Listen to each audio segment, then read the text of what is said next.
Hollywood is dying, and it's their own fault because the systems that they set up have started to fail them.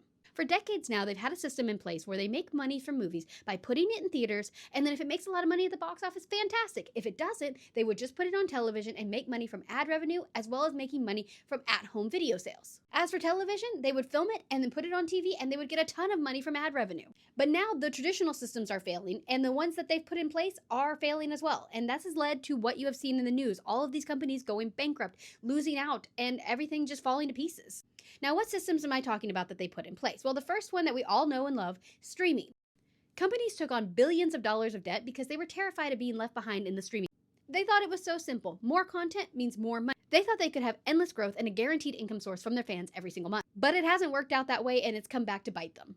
But here's the real kicker that I don't see anybody actually talking about, and that's the fact that Hollywood doesn't make movies anymore, and they set this system up all the way back in the 90s. So how, you ask? Well, you see, they started filming TV shows not in Hollywood, obviously. Several other countries as well as different states were giving tax breaks if they would film there, with Canada in particular getting the title of North Hollywood because everything that you pretty much love was filmed there.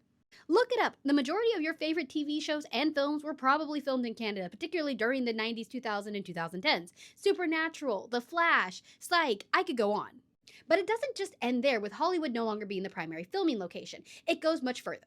It goes all the way into the animation industry and the VFX industry. Yeah, look it up. Your favorite cartoons growing up, those were probably animated overseas. SpongeBob, Fairly Odd Parents, Avatar The Last Airbender, Teen Titans, Phineas and Ferb, doesn't matter what production company, they sent it to South Korea, they sent it to India, they sent it to Taiwan, so many places that they outsource to.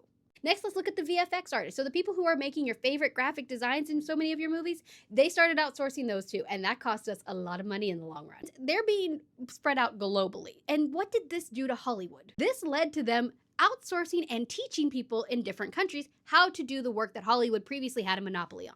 And if you weren't aware, media is one of America's biggest exports, with our media exports being valued at $600